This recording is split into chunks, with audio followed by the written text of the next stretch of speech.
Assalamualaikum warahmatullahi wabarakatuh. Halo sahabat semuanya, bertemu lagi dengan saya Ai Ervaria, guru IPA SMPN 1 Ciracap, Kabupaten Sukabumi. Di video sebelumnya kita sudah mempelajari materi tentang penyerbukan, yaitu proses sampainya serbuk sari ke kepala putih. Penyerbukan ini adalah awal proses dari siklus hidup tumbuhan Angiospermae. Nah, setelah proses penyerbukan, peristiwa apa selanjutnya ya? Peristiwa selanjutnya setelah terjadi proses penyerbukan adalah proses fertilisasi atau proses pembuahan. Tentunya proses fertilisasi pada tumbuhan Angiospermae akan berbeda dengan fertilisasi pada tumbuhan Gymnospermae. Di video kali ini kita akan membahas dulu bagaimana proses fertilisasi yang terjadi pada tumbuhan tingkat tinggi kelompok Angiospermae ya sahabat. Simak videonya sampai selesai ya. Pada tumbuhan tingkat tinggi kelompok Angiospermae, fertilisasi atau pembuahan terjadi dua kali atau disebut juga dengan pembuahan ganda. Yang pertama, pembuahan antara sel sperma dengan sel telur menghasilkan zigot dan zigot itu akan berkembang menjadi biji.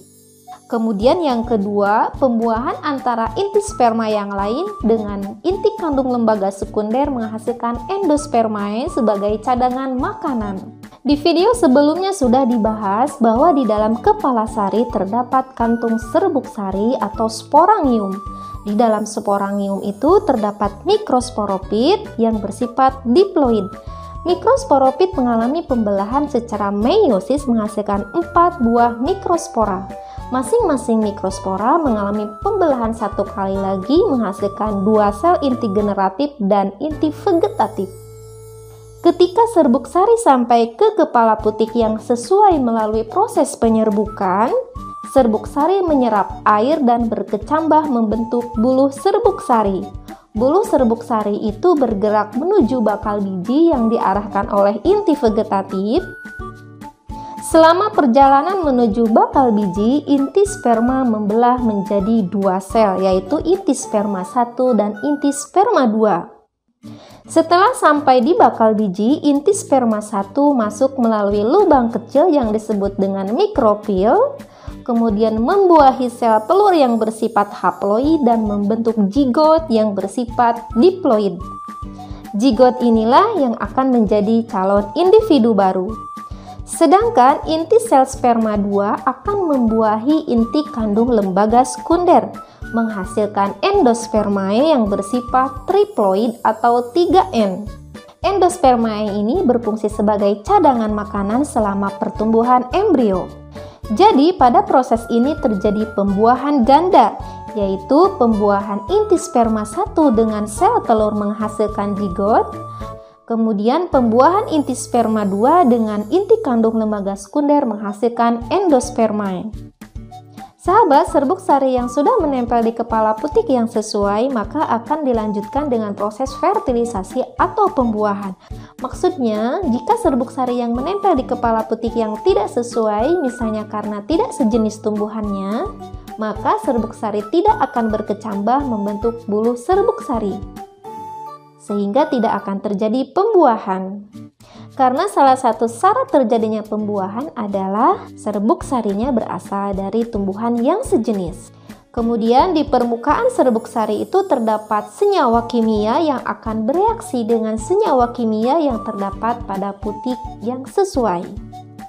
Jika tidak sesuai, maka reaksi kimia tersebut akan terhambat dan tidak akan terjadi proses pembuahan. Coba deh sahabat, ini ada soal pembuahan sperma dengan struktur yang ditunjuk oleh A akan membentuk apa ya? Ya, benar sekali, ini akan membentuk zigot karena ini adalah pembuahan sperma 1 dengan inti sel telur. Sedangkan kalau endospermae itu pembuahan inti sperma 2 dengan inti kandung lembaga sekunder ya. Setelah terjadi pembuahan, maka benang sari, mahkota akan gugur.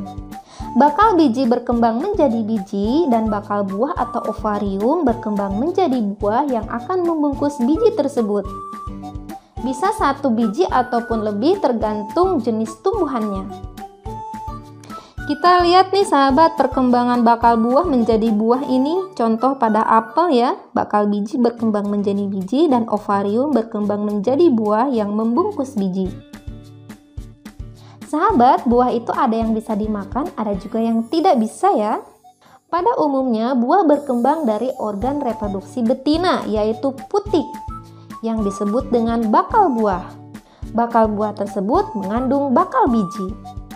Buah yang lengkap terdiri dari biji, daging buah, dan kulit buah. Setelah masak, kulit buah dapat dibedakan menjadi 3 lapisan. Lapisan epikarp, lapisan mesokarp, dan lapisan endokarp. Epikarp merupakan lapisan luar dan tidak tembus air. Mesokarp merupakan lapisan yang tebal berdaging. Biasanya bagian ini yang dapat dimakan. Kemudian lapisan endokarp merupakan lapisan paling dalam. Ini contoh pada buah alpukat ya, terdiri dari lapisan epikarp, lapisan mesokarp, dan lapisan endokarp, serta di dalamnya terdapat biji. Terus struktur biji yang dihasilkan bagaimana ya? Nanti dibahas di video tentang perkecambahan ya sahabat. Demikian sahabat penjelasan mengenai proses fertilisasi atau pembuahan yang terjadi pada tumbuhan tingkat tinggi kelompok Angiospermae. Sungguh luar biasa ciptaan Tuhan dengan begitu pengaturannya. Semoga dapat dipahami dan sampai jumpa kembali di video-video berikutnya masih tentang reproduksi tumbuhan ya. Terima kasih. Assalamualaikum warahmatullahi wabarakatuh.